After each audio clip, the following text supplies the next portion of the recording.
హల్లెలూయా. దేవునికి స్తోత్రం.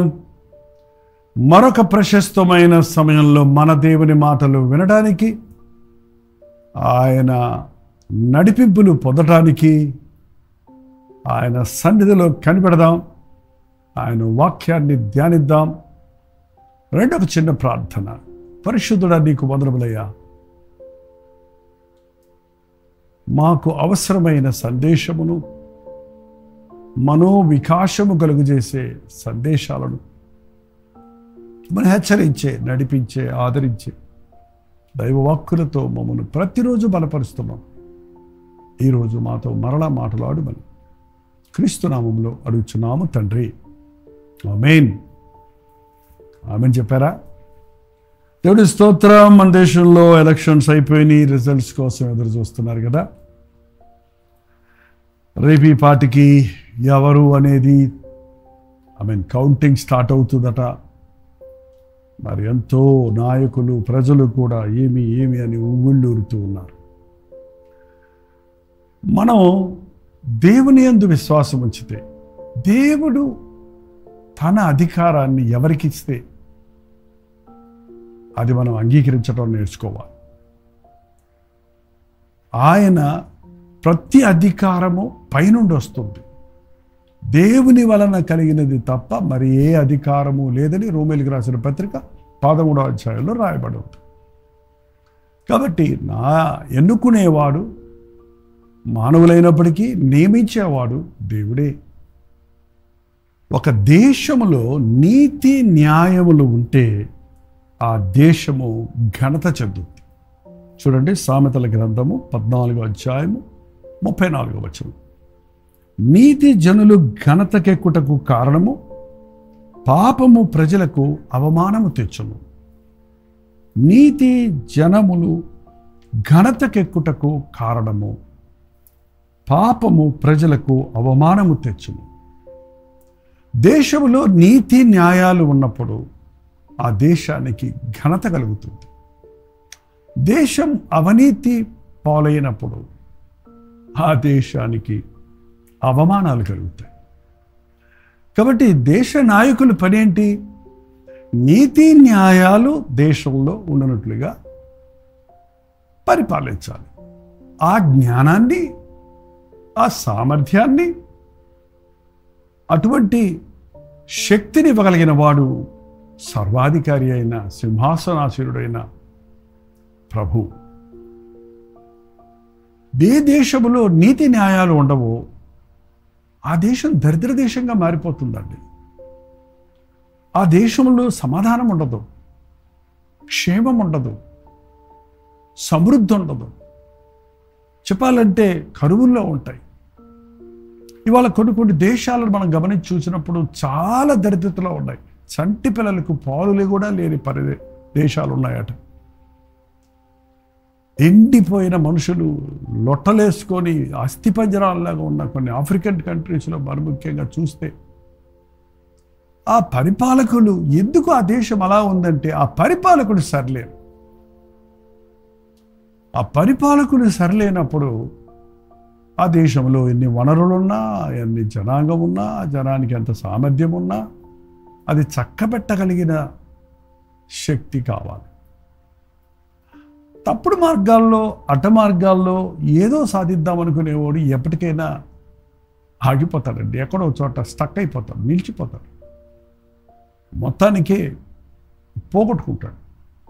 నీతి న్యాయాలతో, నీతి న్యాయం ఎట్లా వస్తుంది? నీతి న్యాయాలు అసలు మనుషుడికి, మానవునికి నైతిక విలువలు ఎక్కడి నుంచి వచ్చాయి? మనం దేవుడి స్వరూపంలో చేయబడ్డామండి. మనకు దేవుడు ఇంగిత జ్ఞానం ఇచ్చాడు, నైతిక విలువలు ఇచ్చాడు, మనస్సాక్షి ఇచ్చాడు. కానీ ఈ రోజున అనేకులు ఆ మనస్సాక్షి గద్దింపులకు లోబడటం లేదు, నైతిక విలువలను పాటించటం లేదు. ఏ విధమైన నీతి న్యాయాల కొరకు ఆతృత లేని, ఆశ లేని వారిగా ఉన్నారు. ఇంకొక మాట మనం గమనిస్తే సామెతల గ్రంథం 29వ అధ్యాయము 18వ వచనం. దేవోక్తి లేని ఎడల జనులు కట్టులేక తిరుగుదురు, ధర్మశాస్త్రమును అనుసరించేవాడు ధన్యుడు. అందుకే నీతి న్యాయాన్ని నేర్పించే దేవుని వాక్కు, దేవోక్తి, దైవ నిర్ణయం, నీతి న్యాయం కలిగిన దేవుడు, యథార్థపరుడు, నిజదేవుడు, లోకరక్షకుడు, మన ప్రభు మన ప్రభు మన ప్రభు. పాత నిబంధనలో యెహోవా దేవుడని పిలువబడిన యావే సర్వసృష్టికర్త, సమాధానకర్త, స్వస్థపరచువాడు, జయమిచ్చేవాడు, నడిపించేవాడు, ఆదరించేవాడు, మేలు చేయువాడు. ఆ దేవుని వాక్కు, ఆ దేవుని చిత్తం, ఆ దేవుని ఇష్టం, ఆ దేవుని వాక్కులు మనకు కావాలి. ఎక్కడ దొరుకుతాయి? పరిశుద్ధ గ్రంథం, ధర్మశాస్త్రం కలిగి ఉందండి. ధర్మశాస్త్రమును అనుసరించి నడుచుకునేవాడు ధన్యుడు. ప్రపంచంలో ఏ దేశమైనా ఒక చట్టం ఉందండి. ఈ చట్టాలన్నిటికీ మూలమేంటో తెలుసా? 10 ఆజ్ఞలు. ఆ 10 ఆజ్ఞలు ఎవరిచ్చారో తెలుసా? దేవుడు తన స్వహస్తములతో వ్రాసి ఇచ్చినవి. ఆ 10 ఆజ్ఞలు మీకు తెలుసా? 10 ఆజ్ఞలు. వాటి సారాన్ని మీరు గమనిస్తే వాటిని అనుసరించిన దేశంలో దీవెన ఉంటుంది. నేను తప్ప వేరొక దేవుడు నీకు ఉండకూడదు. దేవుడు ఒక్కడే అని అందరూ ఒప్పుకుంటున్నారండి. ఆ దేవుడికి అనేక పేర్లు పెట్టుకుంటున్నారు. పోనీ దేవుడు ఒక్కడే అని అందరూ కలిసి సామరస్యంగా ఉంటున్నారా? మా దేవుడు గొప్ప, మీ దేవుడు గొప్ప, మేం గొప్ప, మీరు గొప్ప అని విభజనలు రావటం మూలన దేశంలో సమాధానం కరువైపోతుంది.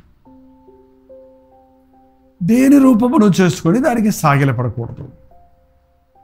అంటే విగ్రహారాధన, ఏవో బొమ్మలు పెట్టుకొని పూజ చేయటమే కాదు కానీ దేవుని స్థానాన్ని మరి దేనికి ఇచ్చినా అది దేవుని కంటే ఎక్కువగా ప్రేమించటం వలన దేవునిని వదిలిపెట్టి దేవుడిచ్చిన వాటిని, సృష్టికర్తను మరిచి సృష్టిని పూజిస్తూ మనుషుడు తన హృదయాన్ని అంధకారమయంగా మార్చుకుంటున్నాడని బైబిల్ చెప్తుంది.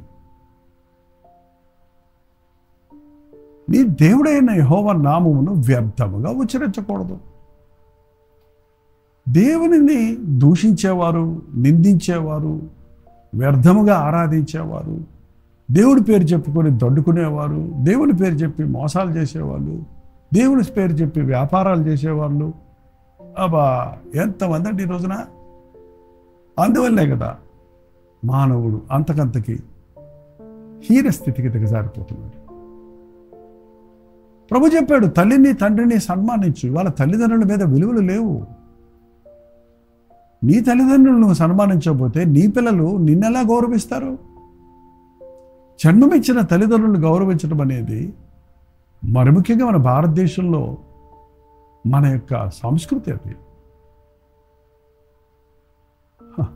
మాతృదేవో భవ, పితృదేవో భవ, గురుదేవో భవ అనేవారు. ఇవాళ మాస్టర్ మనల్ని కొట్టడానికి లేదు, మన పిల్లల్ని టీచర్ ఖండించడానికి లేదు, తల్లిదండ్రులు గట్టిగా మాట్లాడటానికి లేదు. కాబట్టి ఏమైపోయింది? దేశంలో యవ్వనస్తులు, ఏ దేశంలోనేనండి, ఇతర దేశాల్లో చూడండి, టీనేజ్లో ఉన్న యవ్వనస్తులు తుపాకులు తీసుకొని ఇష్టం వచ్చినట్టు కాల్చేసి, ఎందుకు కాలుస్తున్నాడో వాడికే తెలియదు, ఎందుకు చెబుతున్నాడో తెలియదు, ఎవరో తెలియదు. వాళ్ళు చచ్చిపోయిన వాళ్ళు కట్టలేక జీవిస్తున్నారు. వారికి అదుపాజ్ఞ లేదు, దేవోక్తి లేని ఎడల జనులు కట్టులేక తిరుగుదురు. ఈ దేశం నుంచి ఆ దేశానికి, ఆ దేశం నుంచి ఈ దేశానికి తిరుగుతూనే ఉన్నారు. ఎక్కడెక్కడి నుంచి అక్కడెక్కడి నుంచి ఏంటంటే ఆ డ్రగ్స్ అంటే ఇంపోర్ట్ చేసుకొని ప్రతి దేశంలో ఉన్న యవ్వనులందరూ విచ్చలవిడిగా వారు చిన్న వయసులోనే డ్రగ్స్కి బానిసలైపోవటం, సెక్స్కు బానిసలైపోవటం, తిరుగుబాటుదారులుగా మారటం, హానికరులుగా మారటం చూస్తున్నాం. చూసారా? కారణం దేవుని వాక్యం లేదు, దేవుని కట్టడ లేదు, దేవోక్తి లేదు. దేవుడిని ఆరాధించాలి అనే ఆశ లేదండి. వారానికి ఒకసారి కనీసం 6 రోజులు పని చేసుకో, 7వ రోజు దేవునికి ఇమ్మంటే ఆ రోజు కూడా సంపాదనే, ఆ రోజు కూడా ఆడంబరాలే, ఆ రోజు కూడా ఈ లోక సంబంధమైన వ్యాపారాలే. మనుషుడు ఎంత కష్టపడ్డా దేవుడు ఆశీర్వదించకపోతే అతని కష్టార్జితం మీద ఆశీర్వాదం ఉండదన్న సంగతి నమ్మక ఎంతోమంది రోజున నాస్తికులుగా మారుతున్నారు. కొంతమందిని ఉండడం లేదా దేవుడేమో మాకేం తెలుసు అన్నట్టుగా వదిలేస్తున్నారట.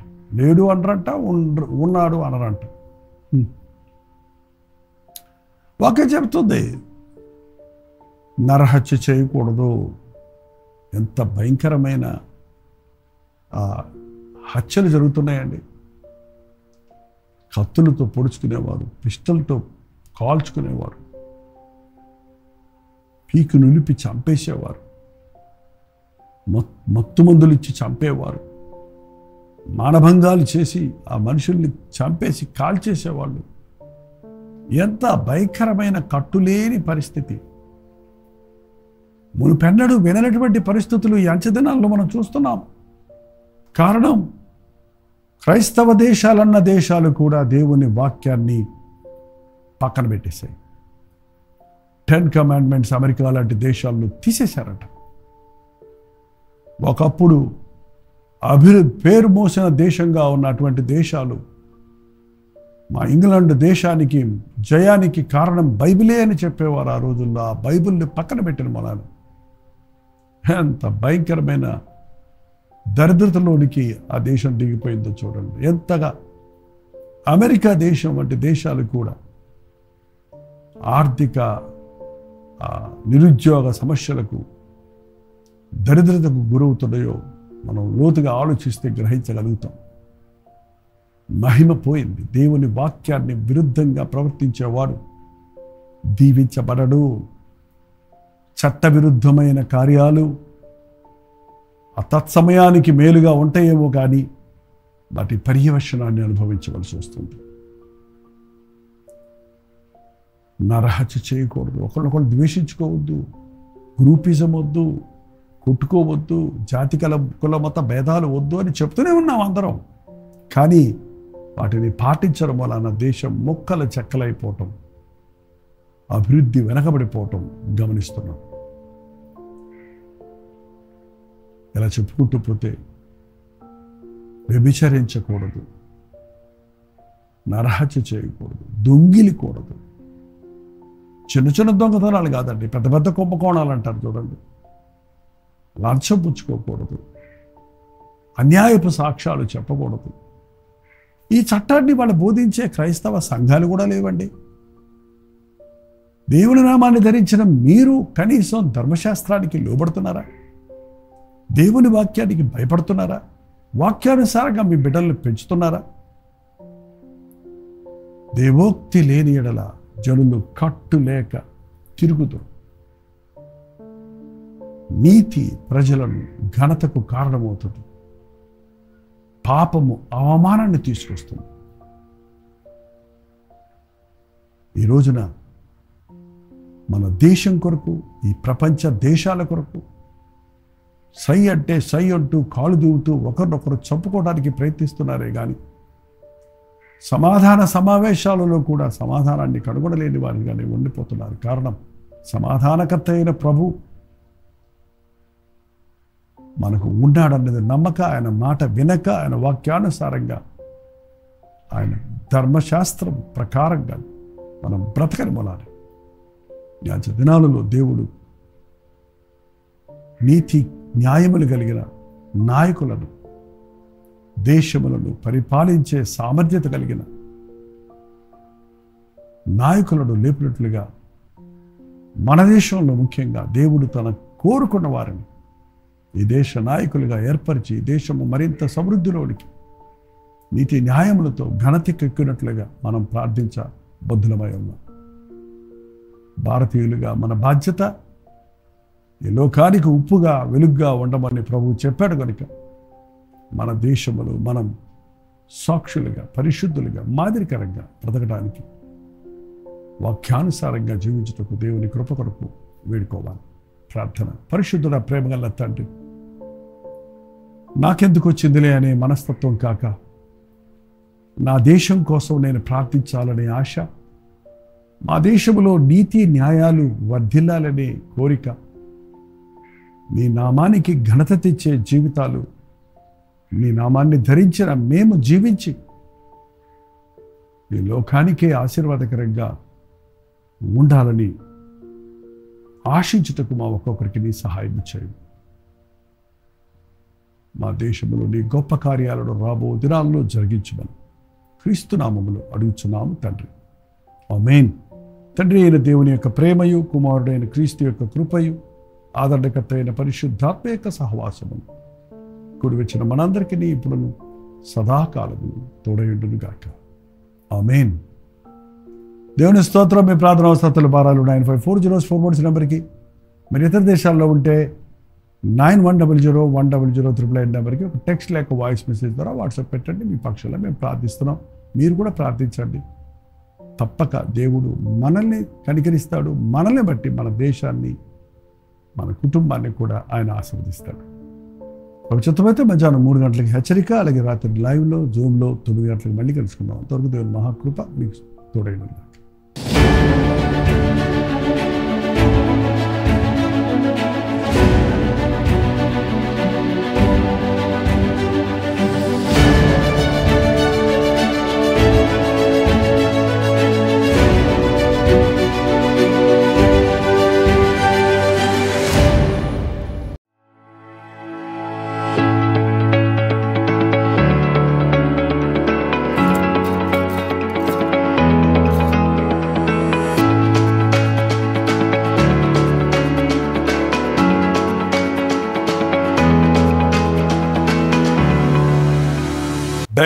బెంగళూరు పరిసర ప్రాంతాల్లో ఉన్న వారికి శుభవార్త. ప్రవచితమైతే జూన్ 17వ తారీఖున 1 డే గెట్ టుగెదర్ను బెంగళూరులో ఏర్పాటు చేస్తున్నాం. మీరు చాలామంది కోరుతున్నట్లుగా మిమ్మల్ని వ్యక్తిగతంగా చూడడానికి, మీకోసం ప్రార్థించడానికి, దేవుని వాక్యాన్ని అందించడానికి బెంగళూరు వస్తున్నాం. ఈ తారీఖును మీరు గుర్తుపెట్టుకోండి. జూన్ 17వ తారీఖు మధ్యాహ్నం 2 గంటల నుంచి 5 గంటల వరకు, 6 గంటల నుంచి 10 గంటల వరకు 2 సెషన్స్గా ఈ 1 డే గెట్ టుగెదర్ ఏర్పాటు చేస్తున్నాం. రండి, పాల్గొనండి, దైవాశీస్సులు పొందండి. ముఖాముఖి మిమ్మల్ని చూడడానికి, వ్యక్తిగతంగా మీకోసం ప్రార్థన చేయడానికి అవకాశం కలుగజేయండి.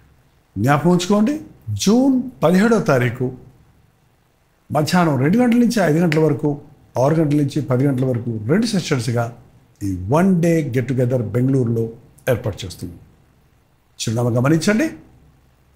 Hudson community centre, CSI compound, opposite to Mitralaya girls high school, near corporation circle, Bengaluru. ఇంకా విషయమై మీ వివరాలు కావాలంటే 8939393939 అనే నెంబర్కి మీరు కాల్ చేయండి. లేదా ఈ కింద ఇవ్వబడినటువంటి నెంబర్లకు మీరు వాట్సాప్ మెసేజ్ పంపించండి. మీకు డీటెయిల్స్ షేర్ చేయబడతాయి. తప్పకొస్తారు కదా.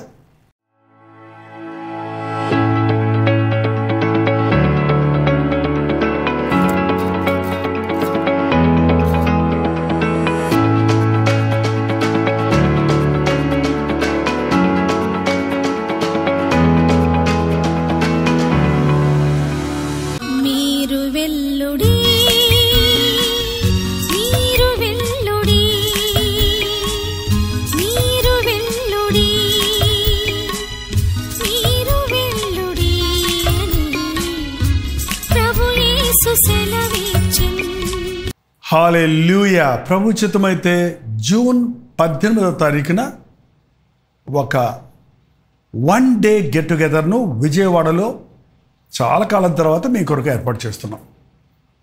ఎన్నో సంవత్సరాలు అక్కడ గెట్ టుగెదర్లు పెట్టాం. మీరందరూ బలపడ్డారు, దీవించబడ్డారు, ఆయా సంఘాల్లో సాక్షులుగా సాగుతున్నారు. అనుదినము సోషల్ మీడియా ద్వారా బలపడుతున్నామని తెలియజేస్తున్నారు. మిమ్మల్ని వ్యక్తిగతంగా చూస్తానికి, మీ కొరకు ప్రార్థించడానికి ప్రభువును స్తుతించడానికి ఈ యొక్క వన్ డే కూడా కాదండి, 1 మీటింగ్ జూన్ 18వ తారీఖు సాయంకాలం 4 గంటల నుంచి 10 o'clock వరకు ఒకే సెషన్గా ఏర్పాటు చేస్తున్నాం. రాగలిగిన వాళ్ళందరూ రండి, ఈ పరిచయంలో పాల్గొనండి. మీకోసం వ్యక్తిగతంగా ప్రార్థించడానికి, మిమ్మల్ని ముఖాముఖిగా చూడడానికి అవకాశం కలిగజేయండి. చిరునామా గమనించండి, the venue convention hall near new government hospital, NTR colony, Vijayawada. ఇంకా విషయమై మీకు వివరాలు కావాలంటే ఈ క్రింద ఇవ్వబడినటువంటి ఫోన్ నెంబర్కి మీరు కాల్ చేయండి, మీకు లొకేషన్ షేర్ చేస్తారు. తప్పకొస్తారు కదా. మీరు వెల్లుడి, మీరు వెల్లుడి, మీరు వెల్లుడి, మీరు వెల్లుడి అని ప్రభు యేసు సెలవిచ్చెను. సర్వలోకముకు సువార్తనందించుడి, సర్వ సృష్టికి యేసుని ప్రకటించుడి. సర్వలోకముకు సువార్తనందించుడి, సర్వ సృష్టికి యేసుని ప్రకటించుడి. హల్లెలూయా. తణుకు పరిసర ప్రాంతాల్లో ఉన్న వారికి శుభవార్త. తణుకులో ఒక గెట్ టుగెదర్ ఏర్పాటు చేయడానికి మీలో అనేకులు ఎప్పటి నుంచి అడుగుతున్నారు. ప్రభు చిత్తములో ప్రార్థించి ఇదిగో జూన్ 19వ తారీఖు బుధవారం మధ్యాహ్నం 2 గంటల నుంచి 5 గంటల వరకు, 6 గంటల నుంచి 10 గంటల వరకు 2 సెషన్స్గా ఈ 1 day get together BVR function హాల్లో ఏర్పాటు చేస్తున్నాం. చిరునామా గమనించండి, బీవీ రావు ఫంక్షన్ హాల్, నెక్ function hall, opposite to D Mart, bypass road, Tanuku. ఇంకా విషయమే మీకు వివరాలు కావాలంటే 8939393939 నెంబర్కి మీరు కాల్ చేయొచ్చు. క్రింద ఇవ్వబడినటువంటి వాట్సాప్ నెంబర్లకు మీరు వాట్సాప్ మెసేజ్ పెట్టచ్చు, లేదా ఈ క్యూఆర్ కోడ్ స్కాన్ చేసుకోవచ్చు. తప్పకొస్తారు కదా. సర్వలోకముకు సువార్తనందించుడి, సర్వ సృష్టికి యేసుని ప్రకటించుడి.